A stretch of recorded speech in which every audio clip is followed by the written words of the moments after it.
Hello friends, आज हम class 12 economics उसका chapter number 2 indicator end of growth and development उसका पार्ट 2 देखने जाने वाले हैं। इसमें हम H D I P Q L I उसके डिस्कस करेंगे। ओके, तो डायरेक्टली ये चैप्टर स्टार्ट करते हैं। तो नेक्स्ट स्लाइड में improvement in quality of life and P Q L I. What is A P Q L I? मतलब कि फिजिकल क्वालिटी ऑफ लाइफ। तो क्वालिटी ऑफ लाइफ जो है ह्यूमन बींग की वो किस पे डिपेंड करती है? गुड्स एंड सर्विस जो वो पूरे साल कंज्यूम करता है। यहाँ पे 3 टाइप के कंजप्शन जो है वो स्टैंडर्ड फॉर्म में रखे गए हैं। पहला कंजप्शन जो है food, fuel and other non durable goods. दूसरा है durable and semi durable goods. तीसरा जो है वो सर्विस जो लेता है पीरियड ऑफ टाइम में पर्सन या तो ग्रुप में लेता है वो सर्विस आती है। और ये सभी जो कंजप्शन है स्टैंडर्ड और लिविंग स्टैंडर्ड के उस वही डिटरमाइन करता है physical quality of life. Next उसमें aspect which are included in physical quality of life. तो उसमें कौन कौन से एस्पेक्ट आएंगे? तो पहला उसमें आएगा फूड, दूसरा आएगा उसमें हेल्थ एंड मेडिकल सर्विस जो डॉक्टर से मिलती है, तीसरा आएगा उसमें हाउसिंग एंड क्लॉथिंग, फोर्थ आएगा एजुकेशन एंड एंटरटेनमेंट, और फिफ्थ आएगा उसमें transport, communication and information service. Sixth है उसमें एनर्जी, सेवन्थ है उसमें population having access to pure drinking water, 8 में आएगा एवरेज लाइफ एक्सपेक्टेंसी, 9th में इन्फेंट मोर्टिलिटी रेट, और 10 है ड्रेनेज फैसिलिटी।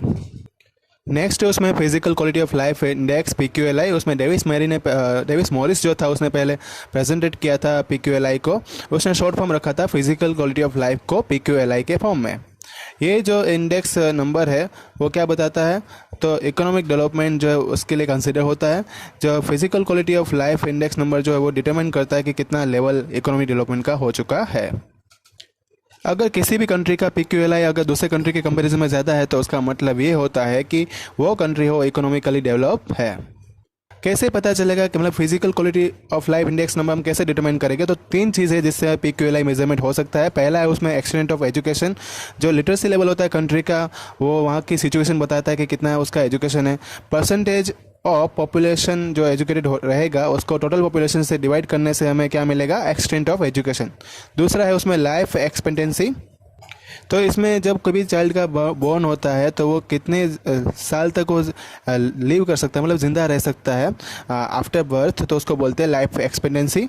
ये उसके एवरेज लाइफ भी बताता है, और जितना एक्सपेक्टेंसी राइजेस होगी, मतलब ये लाइफ एक्सपेक्टेंसी जितना राइज बढ़ेगा उतना ही जो है उस कंट्री की मेडिकल सर्विस जो है वो अच्छी होगी, ऐसा हम कह सकते हैं। फिर नेक्स्ट उसमें इन्फेंट मोर्टिलिटी रेट। ये जब भी कोई भी बच्चे का जन्म होता है तब वो मर जाता है आउट ऑफ 1000 बर्थ, मतलब कि जैसे 1000 बच्चे का जन्म होता है तो इन्फेंट मोर्टिलिटी रेट यही बताता है। अगर इन्फेंट मोर्टिलिटी रेट कम होता जाता है तो इसका मतलब ये होता है कि उस कंट्री की हेल्थ केयर सर्विस जो है वो अच्छी है। तो यहाँ पे पी क्यू एल आई जो है वो तीनों का कॉम्बिनेशन है, literacy level, life expectancy index और इन्फेंट मोर्टिलिटी इंडेक्स। फिर उसको जब पी क्यू एल आई को हम कैसे फॉर्मुलेशन करेंगे तो सभी इंडिकेटर्स, मतलब तीनों इंडिकेटर्स को हम 100 वेट्स काउंट करेंगे देंगे, और उसके बाद जो परफॉर्मेंस होगा सभी कंट्री का उसके हिसाब से उस कंट्री का 0 से लेकर 100 के बीच में उसका ग्रेड दिया जाएगा। जो ग्रेड मिलेगा उनको उसमें तीनों फैक्टर का सम होगा, और फिर जो उसको टोटल जो आएगा उसको 300 में डिवाइड कर देगा, वही उसकी एवरेज बन जाएगी। एवरेज है वही पी क्यू एल आई के फॉर्म में डेरिवेट होगा, मतलब कि वही फाइनल हमारा पी क्यू एल आई होगा। नेक्स्ट स्लाइड में important aspect of P Q L I. अगर पी क्यू एल आई जो कंट्री का 100 के आसपास रहेगा उसका परफॉर्मेंस जो है वो ये इंडिकेट करता है कि उसका परफॉर्मेंस अच्छा है। अगर पी क्यू एल आई का जो परफॉर्मेंस है वो 0 के आसपास रहेगा तो वो उस कंट्री का परफॉर्मेंस जो है कमज़ोर होगा। पी क्यू एल आई जो है वो हमेशा 0 और 100 के बीच में रहता है। फोर्थ पॉइंट ये बताता है कि पी क्यू एल आई की कंपेरिजन 2 स्टेट या 2 कंट्री के बीच में होती है। जितना पी क्यू एल आई ज़्यादा बड़ा होगा उतना ही इकोनॉमिक डेवलपमेंट ज़्यादा होगा, और जितना वो कम होगा उतना ही इकोनॉमिक डेवलपमेंट कम होगा। फिर उसमें positive aspect of P Q L I जो है उसमें हमने देखा 3 फैक्टर के ऊपर वो डिपेंडेंट था। तो इसका मतलब ये हुआ कि ये डायरेक्टली अपनी स्टैंडर्ड ऑफ ह्यूमन लाइफ से टच होता है। दूसरा पॉइंट ये बताता है कि ये per capita income index number से तो पी क्यू एल आई जो है इंडेक्स नंबर वो अच्छा है। तीसरा जो है वो एक पी क्यू एल आई वो इकोनॉमिक डेवलपमेंट का इंडिकेटर भी है। उसमें हम ये फाइंड आउट कर सकते हैं कि ड्रॉबैक्स क्या है, कोई भी नेशनल इनकम जो है वो कितनी होगी पर कैपिटा इंडिकेटर्स के कंपैरिजन में पी क्यू एल आई अच्छा है। नेक्स्ट स्लाइड में लिमिटेशन ऑफ PQLI। लिमिटेशन ये है कि यहाँ पे जो PQLI हमने कंसिडर किया था उसमें 3 फैक्टर ही कंसिडर किए थे। तो एक्चुअल डेवलपमेंट किसी भी कंट्री का होता है कि नहीं होता है, मतलब हमें करेक्ट पिक्चर अगर चाहिए किसी कंट्री का तो हमें ये PQLI सब मेजर नहीं कर पाएंगे। उसके लिए हमें दूसरे फैक्टर भी एग्जिस्ट जो है वो कंसिडर करने पड़ेंगे। Only average are depicted. तो यहाँ पे जो PQLI को हम ऑब्टेन करते हैं, 3 जो हमने चीज़ ली थी उससे हमें एवरेज चीज़ ही मिली थी, मतलब 3 एस्पेक्ट की एवरेज जो है वो PQLI से हमें शो होती है। और PQLI तो उसका एवरेज है, मतलब तीनों ही इंडिकेटर्स जो है उससे उसका बैकवर्डनेस या तो परफॉर्मेंस, मतलब जो दोनों चीज़ जो है वो हमें PQLI से मिलेगी नहीं। तो हम इन तीनों चीज़ के बारे में भी कोई डिसीजन जो है वो नहीं बना सकते हैं अगर हमें PQLI पता होगा तो। तीसरा जो मेजर फैक्टर है, अगर PQLI ज़्यादा होगा किसी भी कंट्री का तो उसका मतलब ये नहीं समझना है कि उसका इकोनॉमिक डेवलपमेंट जो है वो ज़्यादा होगा। ओके, नेक्स्ट स्लाइड में आ रहा है ह्यूमन डेवलपमेंट इंडेक्स नंबर। ये जो है एक डेवलपमेंट इंडिकेटर के फॉर्म में मोस्ट रिसेंट डेवलप किया हुआ एक इंडेक्स नंबर है। यूनाइटेड नेशन ने डेवलपमेंट प्रोग्राम UNDP जो था उसमें सबसे पहले जो रिपोर्ट बनाया था 1990 में, वो ये रिपोर्ट में उसने ये बताया था HDI। ओके, तो ये जो रिपोर्ट जो था ह्यूमन डेवलपमेंट इंडेक्स वो एक मेजरमेंट ऑफ डेवलपमेंट, मतलब कि डेवलपमेंट का एक मेजरमेंट बताता है। और दूसरी बात जो है यहाँ पे लास्ट पॉइंट है उसमें ये बताया गया कि मेजरमेंट अगर हम करेंगे HDI को, वो नॉन इकोनॉमिक एस्पेक्ट से ज़्यादा ही इंफॉर्मेशन देगा। HDI जो है मेज़र करते हैं उसके लिए 3 फैक्टर कंसिडर होते हैं। पहला उसमें लाइफ एक्सपीरियंसी, दूसरा है नॉलेज और तीसरा है गुड स्टैंडर्ड ऑफ लिविंग। उसमें पहले हम बात करते हैं लाइफ एक्सपेक्टेंसी की। अगर किसी भी कंट्री का जो लाइफ एक्सपेक्टेंसी है वो 50 ईयर से कम होती है तो हम कह सकते हैं कि उसका वहाँ के हेल्थ सर्विस जो है वो कम है, मतलब कि उसमें कुछ कमज़ोरियाँ हैं जो जिसकी 50% से, मतलब 50 से ज़्यादा होगी, वहाँ पे उसका लाइफ एक्सपेक्टेंसी भी ज़्यादा होगी, तो वहाँ पे HDI भी ज़्यादा होगा।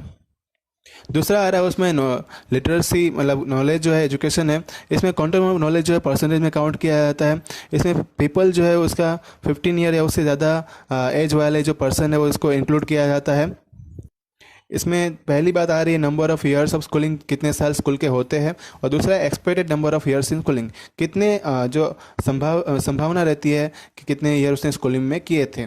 इन दोनों का जो गैप होता है वही जो है वो HDI कैलकुलेट करने में, HDI को डिराइव करने में काम आता है। तीसरा है उसमें गुड स्टैंडर्ड ऑफ लिविंग। तीसरे में बहुत सारी बातें जो है यहाँ पे इंक्लूड होती है, जैसे कि pure drinking water, medical service, good sanitation, infant mortality rate, percentage of undernourishment and malnourished childrens, per capita calorie availability per day, mortality rate of infant below the 5 years of age, protein and fat availabilities. ऐसी बहुत सारी बातें जो है, purchasing power पैरिटीज़, ये भी एक इसमें मेज़र होता है। PPP मतलब कि परचेसिंग पावर पैरिटी जो है उसको कैसे हम उसको काउंट करेंगे, तो इनकम इंडेक्स जो रहती है per capita gross national income के हिसाब से अगर कैलकुलेट होता है वो based on the basis of PPP।